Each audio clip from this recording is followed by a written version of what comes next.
নমস্কার বন্ধুরা, এই মুহূর্তে রয়েছে রাজ্যের যুবশ্রী প্রকল্পের জন্য বিরাট বড় আপডেট।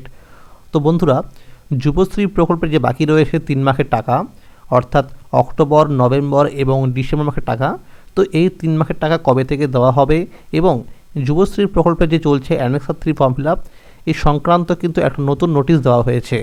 তো নোটিশে কী কী বলা আছে সমস্ত বিষয় কিন্তু এই ভিডিওটির মাধ্যমেই দেখানো হয়েছে। তাই বন্ধুরা, ভিডিওটি সম্পূর্ণ দেখার জন্য অনুরোধ রইল। তো বন্ধুরা, এবার দেখে নেওয়া যাক কী বলা হয়েছে নোটিশে। তো বন্ধুরা, এই যুবশ্রী প্রকল্পের যে অ্যানেক্সার 3 ফর্ম ফিল আপ চলছে, এই সংক্রান্ত কিন্তু একটা নোটিশ দেওয়া হয়েছে। তো এই নোটিশে কী বলা আছে এবার দেখে নেওয়া যাক। তো এখানে লেখা আছে কিন্তু সাবজেক্টে online submission of annexure 3 for the July 2024 থেকে ডিসেম্বর 2024 সাইকেল ফর যুবশ্রী। এবার দেখো বন্ধুরা, নিচের দিকে লেখা আছে যে তোমার দেখো 4 নম্বর লেখা আছে SMS two live beneficiaries for submission of online annexure 3। এটা মানে হচ্ছে যারা টাকা পাচ্ছে যুবশ্রী প্রকল্পের, তাদের কিন্তু 28 তারিখে তাদের মোবাইল নাম্বারে SMS করা হয়েছে এই অ্যানেক্সার 3 ফর্মটি সাবমিট করার জন্য। এবং দেখো 5 নম্বর বলা হয়েছে timeline for online submission of annexure 3। তোমাদের কিন্তু 30 জানুয়ারি থেকে 18 ফেব্রুয়ারি পর্যন্ত তোমাদের কিন্তু অনলাইনে অ্যানেক্সার 3 ফর্ম ফিল আপ চলবে। তো মনে রাখবে যে লাস্ট ডেট কিন্তু রয়েছে 18 ফেব্রুয়ারি 2025। এরপর দেখো 6 নম্বর বলা হয়েছে repeat SMS two live beneficiaries. তোমাদের কিন্তু যারা টাকা পাচ্ছ যুবশ্রী প্রকল্পের, তোমাদের কিন্তু আরও একবার তোমাদের মোবাইল নাম্বারে এই 7 ফেব্রুয়ারি 2025 তোমাদের কিন্তু মোবাইল নাম্বারে আরও একবার SMS করা হবে এই অ্যানেক্সার 3 ফর্মটি সাবমিট করার জন্য। এরপর লেখা আছে 7 নম্বরে segregation of submitted annexure 3 list and making them available to all district incharge. অর্থাৎ যারা যারা সাবমিট করেছে এই অ্যানেক্সার 3 ফর্মটি অনলাইনে, তাদের লিস্ট কিন্তু 21 ফেব্রুয়ারি 2025 কিন্তু অ্যাভেলেবেল হয়ে যাবে সেই ডিস্ট্রিক্ট ইনচার্জ অফিসগুলোতে। এবার দেখো লেখা আছে 8 নম্বরে checking of annexure 3 by the district incharge. অর্থাৎ যারা এই অ্যানেক্সার 3 ফর্মটি সাবমিট করেছে, তাদের সেই অ্যানেক্সার 3 ফর্মটি কিন্তু চেকিং করা হবে 24 ফেব্রুয়ারি থেকে 27 ফেব্রুয়ারি পর্যন্ত। এরপর দেখো বন্ধুরা 9 নম্বরে বলা হয়েছে sending back of objected list of annexure 3 by district incharge to CMC EB।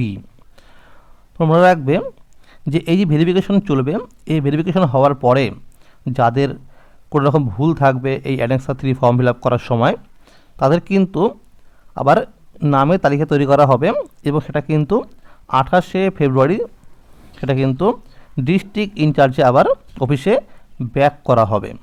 অর্থাৎ যাদের যাদের কোনো রকম ভুল থাকবে তাদের অবজেক্টেড লিস্ট তৈরি করে সেটা কিন্তু পাঠানো হবে 28 ফেব্রুয়ারি 2025-এ। এরপর দেখো 10 নম্বর বলা হয়েছে making of objected list available to the concern EES। অর্থাৎ যাদের এই অবজেক্টেড লিস্টের নাম থাকবে সেই লিস্ট কিন্তু কী বলা হয়েছে 4 মার্চ সেটা কিন্তু এমপ্লয়মেন্ট অফিসে গিয়ে তোমরা দেখতে পারবে যে কাদের কাদের নাম সেই লিস্টে রয়েছে। এরপর দেখো 11 নম্বরে বলা হয়েছে SMS to objected beneficiary to report to EES with all relevant documents. অর্থাৎ যাদের সেই অবজেক্টেড লিস্ট নাম থাকবে তাদের কিন্তু 4 মার্চ তাদের মোবাইল নাম্বারে SMS করা হবে যে তাদের কবে আসতে হবে এমপ্লয়মেন্ট ব্যাংকের অফিসে, অর্থাৎ রিপোর্টিং করতে হবে কবে। এরপর দেখো 12 নম্বর বলা হয়েছে reporting two objected beneficiaries to the EES।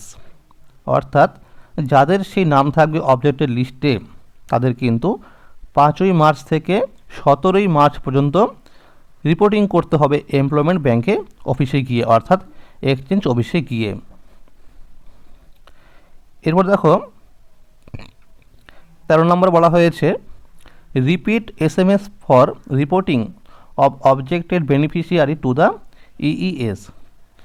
অর্থাৎ মনে রাখবে, যাদের নাম থাকবে সেই অবজেক্টের লিস্টে তাদের কিন্তু আরও একবার রিপিট SMS করা হবে 10ই মার্চ 2025-এ। এরপর লেখা আছে 14 নম্বরে, receipt of SOP offline case by the district in charge.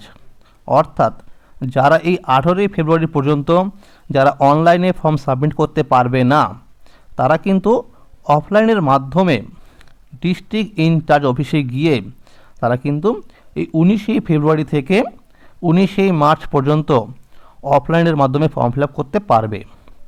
এবার দেখো লেখা আছে 15 নম্বরে, last date for submission of list SOP case to CMC by the district incharge. তো মনে রাখবে 21শে মার্চ কিন্তু রয়েছে লাস্ট ডেট তোমাদের যারা অফলাইনের মাধ্যমে ফিল আপ করবে তাদের চেকিং করার, এবং যাদের নাম থাকবে সেই অবজেক্টের লিস্টে তাদের সমস্ত কাজ কিন্তু দেওয়া হয়েছে 21শে মার্চ লাস্ট ডেট। এরপরে কিন্তু আর কোনো রকম কাজ হবে না। তো বন্ধুরা, এবার তোমাদের বলে রাখি যে যারা এই অ্যানেক্সা 3 ফর্মটি সাবমিট করছে তারা কিন্তু এই জানুয়ারি মাস থেকে জুন মাস পর্যন্ত এই যে 6 মাস রয়েছে, এই 6 মাসে টাকা পাওয়ার জন্য তারা কিন্তু অনলাইনে সাবমিট করছে। অর্থাৎ এই যে জানুয়ারি মাস থেকে জুন মাস পর্যন্ত এর মধ্যে যে 6 মাস রয়েছে তার টাকা কবে থেকে আবার দেওয়া হবে? তো মনে রাখবে, যেহেতু রয়েছে লাস্ট ডেট 21শে মার্চ 2025, এর মধ্যে তোমাদের কিন্তু এই সেশনে টাকা দেওয়া হবে না। মনে রাখবে যে তোমাদের কিন্তু এপ্রিল মাসের ফার্স্ট উইকে তোমাদের জানুয়ারি এবং ফেব্রুয়ারি এই 2 মাসে টাকা দেওয়া হবে, এবং সেটা কিন্তু আস্তে আস্তে তোমাদের পরবর্তী যে মাস রয়েছে মার্চ এপ্রিল সেটা কিন্তু টাকা দেওয়া হবে।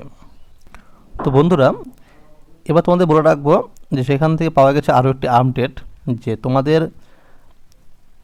2024 সালের 30 তারিখ থেকে শুরু করে এই পর্যন্ত তোমাদের কিন্তু 3 মাসের টাকা দেওয়া হয়েছে অ্যাকাউন্টে। অর্থাৎ জুলাই, আগস্ট এবং সেপ্টেম্বর মাসের টাকা। তো এই 3 মাসের টাকা দেওয়া হয়ে গেছে। তো এখন তোমাদের রয়েছে কিন্তু আরও 3 মাসের টাকা, অর্থাৎ অক্টোবর, নভেম্বর এবং ডিসেম্বর মাসের টাকা। তো এই 3 মাসের টাকা কবে থেকে দেওয়া হবে? সেখান থেকে বলা হয়েছে যে অ্যানেক্সা 3 ফর্ম সাবমিট করার যে রয়েছে লাস্ট ডেট 18ই ফেব্রুয়ারি, তোমাদের কিন্তু এই 18ই ফেব্রুয়ারির মধ্যে তোমাদের 3 মাসের টাকা প্রত্যেকেরই অ্যাকাউন্টে দিয়ে দেওয়া হবে। এবং সেখান থেকে বলা হয়েছে এটাও যে ফেব্রুয়ারির মাসের প্রথম সপ্তাহের মধ্যে দেওয়া হবে 1 মাসের টাকা, এবং দ্বিতীয় সপ্তাহের মধ্যে সমস্ত টাকা দেওয়ার সম্ভাবনা রয়েছে। তো বন্ধুরা, যারা এই অ্যানেক্সা 3 ফর্মটি সাবমিট করছো তারা কিভাবে ফর্ম ফিল আপটি করবে, ডেট কি লিখতে হবে অর্থাৎ স্টার্ট ডেট কি লিখতে হবে, ইন ডেট কি লিখতে হবে, এই বিষয়ে কিন্তু আমার আগে একটা ভিডিও করা আছে। তোমরা সেই ভিডিওটি কিন্তু অবশ্যই একবার দেখে নিয়ে তারপর অ্যানেক্সা 3 ফর্মটি সাবমিট করো। তো মনে রাখবে, যদি কোনো রকম ভুল হয়ে যায় তাহলে কিন্তু তুমি আর টাকা পাবে না, তোমার নাম বাদ দেওয়া হবে এই যুবশ্রী প্রকল্প থেকে। তাই বন্ধুরা, প্রত্যেকে ভিডিওটি একবার দেখে নিও। তো বন্ধুরা, আজকের এই ছিল আপডেট। এরকম আরও আপডেট পাওয়ার জন্য অবশ্যই মনে করে চ্যানেলটিকে সাবস্ক্রাইব করে রেখো এবং সকলের কাছে শেয়ার করে দিও। যদি এই ভিডিওটি ভালো লাগে অবশ্যই লাইক করে দিও। ধন্যবাদ।